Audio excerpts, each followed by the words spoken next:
Friends, नमस्कार। मैं अर्चना अग्निहोत्री एक बार फिर आपके सामने उपस्थित हूँ एक नए वीडियो के साथ। आज हम उपमा अलंकार के बारे में जानेंगे, क्योंकि उपमा अलंकार में बहुत ही कंफ्यूजन होता है बच्चों को।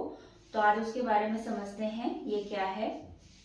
जब किसी भी व्यक्ति या वस्तु की तुलना हम किसी दूसरे अन्य व्यक्ति वस्तु से करते हैं तो वहां पर उपमा अलंकार होता है। ठीक है, और इसकी पहचान के लिए हम क्या कर सकते हैं, इन वाचक शब्दों को देख सकते हैं, जैसे कि सा, सी, से, सम, सरिश, सदृश। ये शब्द जहां कहीं भी आए तो आप समझ जाइए वहां पे उपमा अलंकार है। ठीक है, तो उपमा अलंकार के चार अंग होते हैं, यानी इसमें चार चीजें देखी जाती हैं। एक तो उपमेय, दूसरा उपमान, तीसरा साधारण धर्म और चौथा है वाचक शब्द।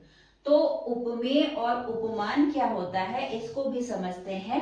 जैसे इस उदाहरण को हम देखेंगे, उदाहरण के माध्यम से हम इसको समझने की कोशिश करेंगे। जैसे पीपर पात सरसी मन डोला, यह एक उदाहरण है, इंपॉर्टेंट उदाहरण है। तो पीपर पात क्या है, पीपल का पत्ता।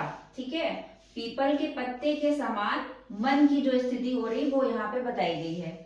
तो उपमेय क्या हो जाएगा आपका, मन। उपमेय मतलब जिसकी तुलना की जाए। उपमेय क्या है, जिसकी तुलना की जाए और जिससे की जाए। उपमान का क्या अभिप्राय है, जिससे की जाए। ये उपमान है, उपमान का अभिप्राय होता है जिससे भी की जाए।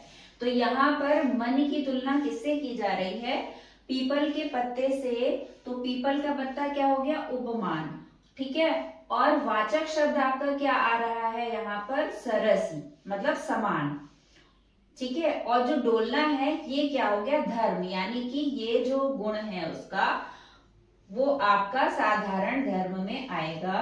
क्या स्थिति हो रही है उसकी, तो जो डोलने की स्थिति है वह आपका गुण हो जाएगा, साधारण धर्म हो जाएगा। और सरसी आपका वाचक शब्द हो जाएगा, उपमेय आपका मन हो जाएगा यहाँ पर, और उपमान क्या हो जाएगा, पीपर पात। तो इस तरह से आप इस उदाहरण को समझ जाएंगे कि यहाँ पर उपमा अलंकार है। इस तरह से आप उसका स्पष्टीकरण दे सकते हैं कि इन चार अंगों के आधार पर इसे बता सकते हैं कि यहाँ पर इस प्रकार से उपमा अलंकार है। चलिए दूसरा उदाहरण देखते हैं। इस दूसरे उदाहरण में आप देखिए यहाँ पर मुख क्या है।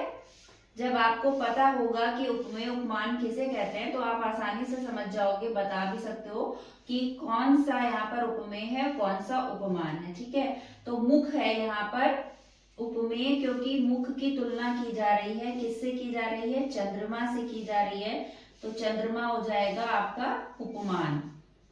ठीक है, और सा ये है, ये आपका तुलनात्मक शब्द है, यानी कि पहचान सकते हैं आप इससे कि यहाँ पर उपमा अलंकार है, क्योंकि यहाँ पर पहचानने के लिए इन वाचक शब्दों का, इस वाचक शब्द का प्रयोग किया गया है। तो ये यहाँ पर क्या हो जाएगा, वाचक शब्द हो जाएगा। और कोमल आपका गुण हो जाएगा, जो कि साधारण धर्म में आएगा। यानी मुख कैसा है, चंद्रमा के समान कोमल है। चंद्रमा जिस तरह से कोमल दिखाई पड़ रहा है उसी तरह से जो मन की स्थिति है, जो मुख की स्थिति है वो भी हो रही है। यानी कि मुख कैसा है, चंद्रमा के समान कोमल है। चंद्रमा को ज्यादातर इसकी तुलना सुंदरता से ही दी जाती है, तो इसीलिए यहाँ पर मुख की सुंदरता के लिए चंद्रमा का उदाहरण यहाँ पे उसको तुलना इससे की जा रही है कि जिस तरह चंद्रमा कोमल सा है उसी तरह जो है आपका मुख भी कोमल है।